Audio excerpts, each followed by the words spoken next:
You set the number, you felt good about it, and then someone pushed back. And within 30 seconds, you were already discounting it in your head. Or maybe you've been sitting on a price increase for 6 months. You know the number, you know you're worth it, and yet the number stays the same. I've been there, and if you're listening to this, I bet you have too. So here's what I want to ask you. What if the pricing isn't actually the problem? What if your pricing is just the mirror? And what you're really looking at is what you believe about yourself. I'm Andrea Liebross, and welcome back to She Thinks Big.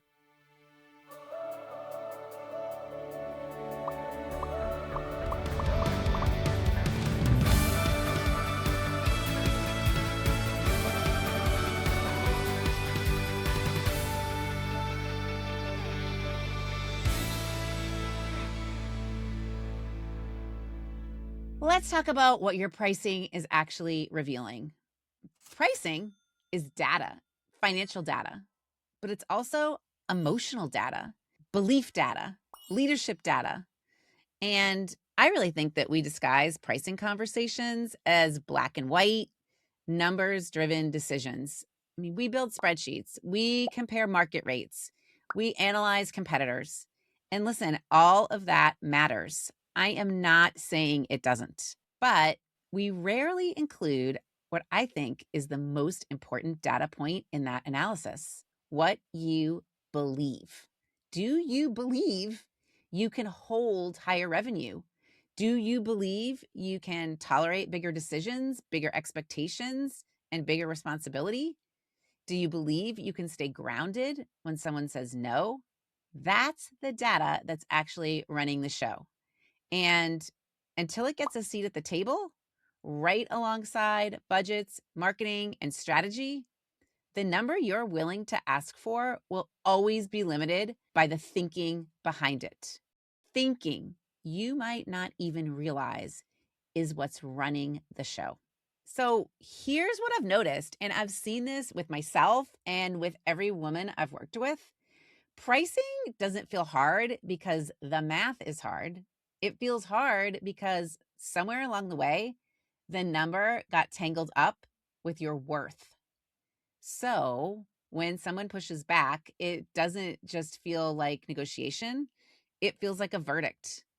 And when you're the one setting the price in the first place, you're not just picking a number, you're deciding what you're willing to claim. It's a decision that requires a completely different kind of thinking. And that's why this isn't a math problem. It never was. Think of it this way. So there's revenue, visibility, momentum. Those are kind of the flame, the part everybody can see, the part that looks like success from the outside.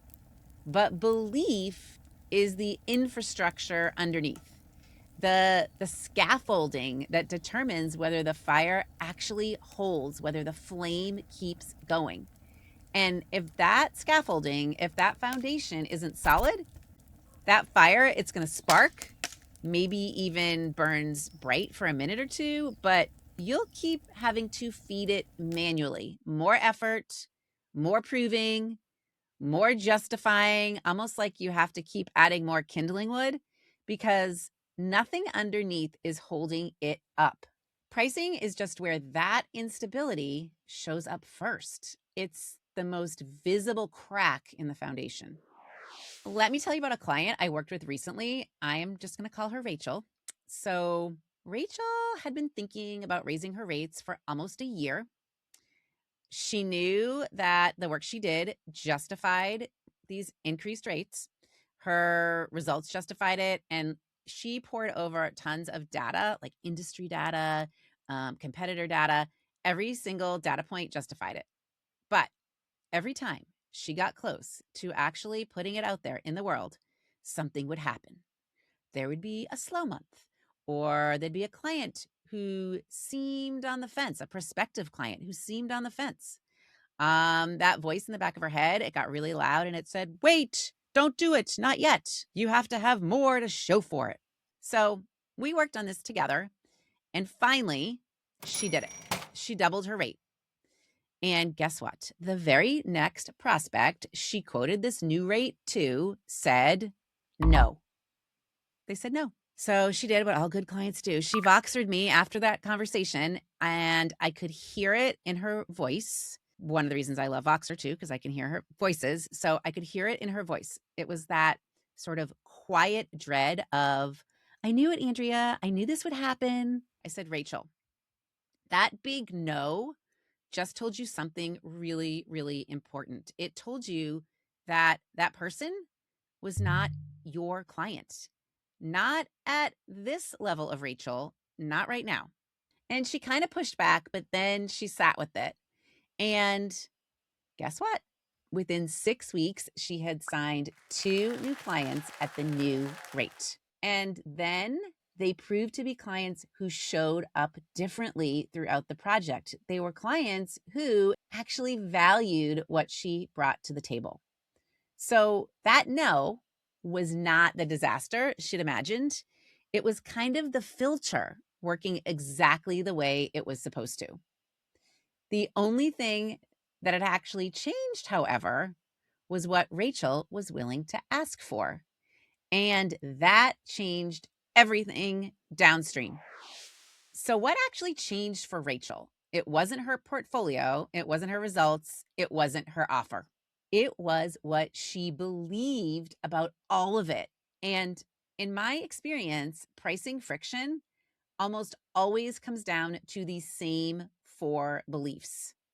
Not 3 beliefs, which I used to say, but 4. And most women have the first 2 handled. It's kind of the last 2 of these 4 beliefs that I'm going to share with you that do the most damage. So let's go through them. Now, I want to tell you, I used to talk about this as 3 beliefs, and I have a previous episode where I talk about it as 3 beliefs. We can link that one in the show notes, but I've kind of evolved into thinking it's 4. So here we go. Ready? Belief number 1, you believe in your skill. You know you're good at what you do. Okay, so you believe in your skill, you know you're good at what you do. And for most women that I work with, this one's solid. You've got the results, the testimonials, the track record. So skill or belief 1 here is not actually the question. Belief number 2, you believe your work is needed. You know it matters. So again, not usually a problem. You know that there's a real market for what you offer and that your clients get real results. So belief 2, not a problem. Now, if you've got those 2, and most of you do, why does pricing still feel charged? I think it's because of beliefs 3 and 4. Belief number 3, do you trust your clients to meet you where you are? Do you actually believe that the right people have the emotional and financial maturity to say yes without you having to convince them or handhold them or discount your way into their comfort zone? This one's kind of sneaky because on the surface, it looks like a client problem. But what it's really revealing is how you see your own market. And when this belief 3 is shaky, you start pre-qualifying people out of your own offer before they even have a chance to say yes. You look at someone across the table and you think, they won't be able to afford this, or I don't want to make them uncomfortable, or let me just make it a little easier for them. And what you're actually doing is making a decision for them. You're deciding they're not ready before they get a chance to decide for themselves. And that's not generosity, that's doubt wearing the mask of consideration. This kind of reminds me a little bit of my discussion with Jamie Lee about negotiating. So if you haven't listened to that episode, I encourage you to go back and listen to the Jamie Lee episode. Because here's the thing, the clients who are right for you, the ones who are genuinely ready, don't need you to shrink the number to feel safe. They need you to hold it so that they can trust you. So, all right, that was belief number 3. It's a tough one. But here's belief number 4. This is kind of my new add-on one. Do you trust yourself to lead at this level? This is the big one. Do you trust yourself to lead at this level? This is the one that nobody talks about. It's not just, do you believe you're worth it? That's too simple. What I'm really asking or bringing to light in this belief number 4 is, do you believe you're ready for what comes with bigger revenue? Because bigger revenue means some bigger decisions. It means more visibility, more responsibility, clients who might expect more, demand more, push for more. And it probably means a version of your business that requires a different version of you. And sometimes the answer is, I'm not sure I'm ready for that yet. And that's not a character flaw. That's an honest leadership assessment. And it's really useful information, because when belief number 4 is shaky, no number will ever feel right. You'll raise your prices and immediately wonder if you made a mistake. You'll sign a high-paying client and spend the first week waiting to be found out. The number changed, the foundation didn't. That's where the real work is, not in the pricing conversation, but in the belief underneath it. And until both of those feel solid, you'll keep finding reasons to wait to put it out there, just kind of like Rachel did. If you're listening and thinking, I need to have more conversations like this, or who do I know that I can talk about this with? Don't ignore that. I want you to know, when we work together, these are the kinds of conversations we dig into. My door is always open, and consider this your invitation to come on in, even if you're just curious. So do me a favor right now, grab your phone and text CONNECT to 317-245-3255 to get our conversation started. See you inside. Here's what I want you to notice. Sometimes the pushback doesn't come from the client, doesn't come from the other side of the table. It comes from you before anyone else even has the chance to say a word. You decide on the number. You feel good about it. You get on the call. And then, right before you say it out loud, something shifts. Is that too much? Should I offer a payment plan? Maybe I'll just see how they respond first. And so you soften it, or you pre-explain it, or you over-justify it before anyone even had a chance to react. That's internal pushback. That pushback is coming from your side of the table, and it's actually more expensive than anything a client could say to you, because it happens in private, it happens fast, and most of the time, you don't even realize you're doing it. External pushback, when a client says no or asks for a discount, you can see it. But the internal version, that's the one that erodes the foundation before the conversation even starts. That's the one that costs you quietly over and over again. So let's talk about both, and let's talk about what to do when either one shows up. When the pushback is internal, the first thing I want you to do is just notice it. Don't try to muscle through it or talk yourself out of it. Just get curious about it. Ask yourself, what am I actually afraid of right now? Usually, it's one of 3 things. You're afraid they'll say no. You're afraid they'll say yes, and you won't be able to deliver. You're afraid of what the number says about you, that claiming it means something you're not ready to claim. None of those fears are facts. They're just data, and we can work with data. The move I teach my clients is simple. When you're having this pricing conversation with a prospective client, say the number, then just stop talking. That's it. Just say it and be quiet. Don't fill the silence. Don't add a payment plan option before they ask. Don't start explaining the value before they question it, because that silence after you say a number, that's not rejection. That's someone thinking. And every time you rush to fill it in, you're signaling that you don't believe the number can hold itself up. If that, it's like that flame. Can the flame hold itself up? It can. So let it.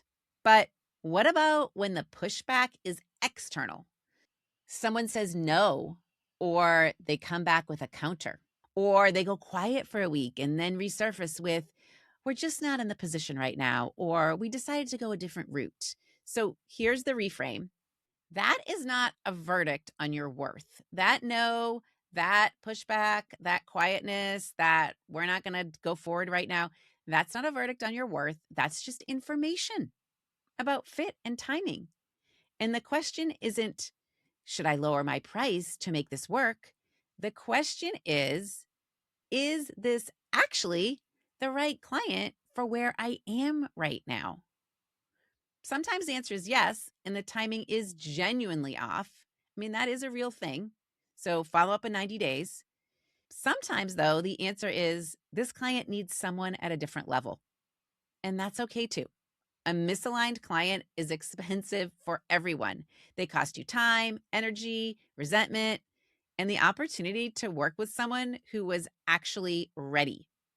And sometimes, and I think this is the harder one, the pushback is telling you something about your own readiness. Maybe you quoted the number and they could tell that you weren't fully behind it. Maybe you're in a very slow month and scarcity is really running the show. Maybe you haven't fully stepped into belief number 4 yet. That's not failure. That's just information. Remember, there's no such thing as failure. You're either winning or learning. And information is always more useful than a story. So here's the reframe I want to offer for both. Pushback, whether it's coming from within or from across the table, it's not a verdict, it's data. It's information about readiness. Sometimes the client's, sometimes yours, and both of those are workable. So the moment you start treating pushback as data instead of judgment, everything changes. You stop collapsing, you stop over explaining, you stop negotiating against yourself before anyone else even gets a chance. You get curious instead of defensive. You ask questions instead of backpedaling. You hold the number, not out of stubbornness, but out of clarity. So Rachel's first no was not a failure. It was kind of the filter working exactly the way it was supposed to. And I bet yours will be too. I really love thinking about this as data. It's like a science experiment. And it's like your 7th grade science experiment. So it doesn't mean anything negative about you. It truly is just information. All right, here's the thing I want you to hold on to. This pricing stuff, this is not a one podcast, one conversation fix. Getting comfortable with whatever number you want to offer, getting really comfortable, not just white knuckling it. This is a longer process than you probably want to admit, than most people want to admit. It's deep work. It is ongoing. It's intimate because it requires you to keep showing up honestly with yourself every time the number comes up, which is exactly why I don't do this work in a vacuum. The women I see move the fastest and the smoothest through this transition, and I'm going to call it a transition, are not the ones who figured it out alone. These are the women who had someone in their corner while they were figuring it out. All right, one more thing before we close. Because I see women get stuck on this constantly. Pricing, again, not a one-time decision. It's not something you figure out once and lock in forever. It is a cycle. It's a conversation you keep having with yourself as you grow. In my book, She Thinks Big, I talk about this in depth. I talk about what happens when you do that belief work around this.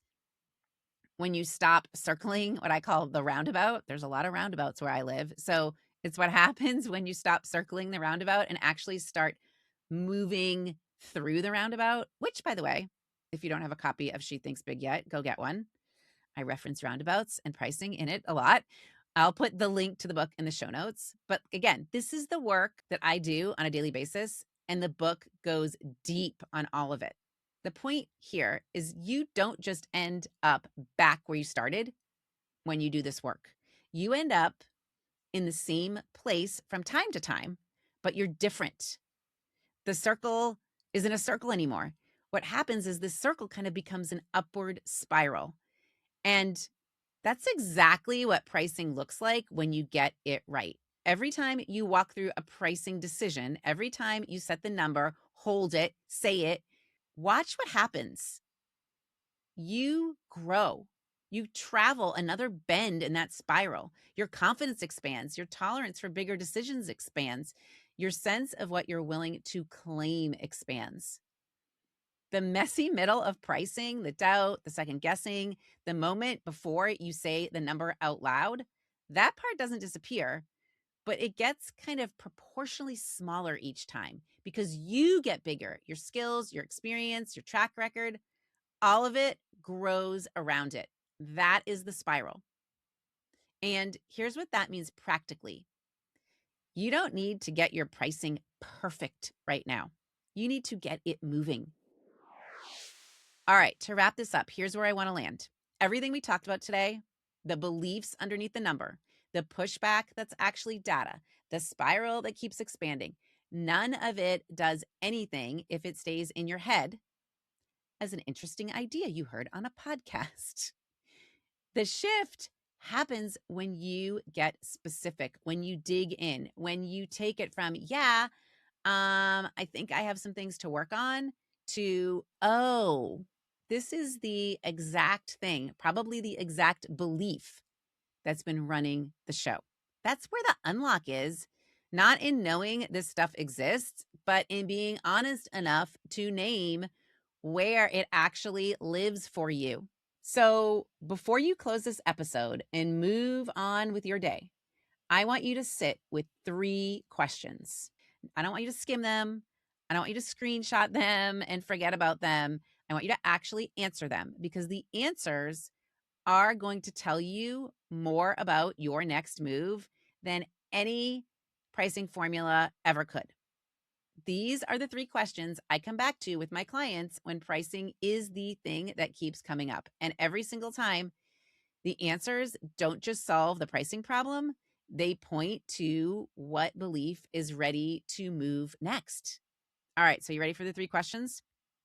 Number 1, what does my current pricing say about how I see myself right now?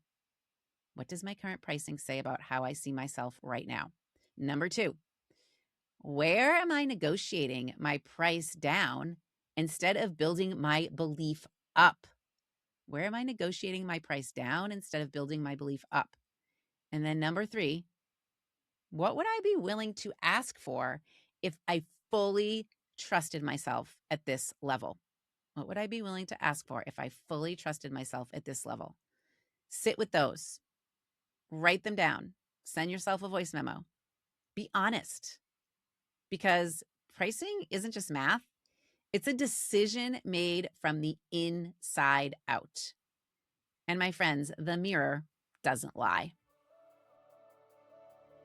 Thanks for listening to She Thinks Big. I am Andrea Liebross, and I am so glad you joined me for this one.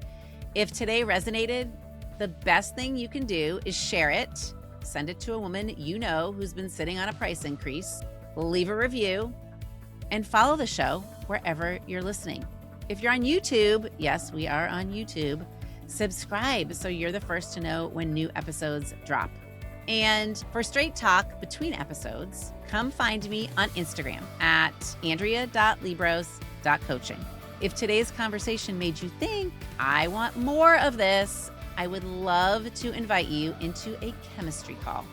Just text the word connect to 317-245-3255 and let's talk. See you next week. Till then, Think big.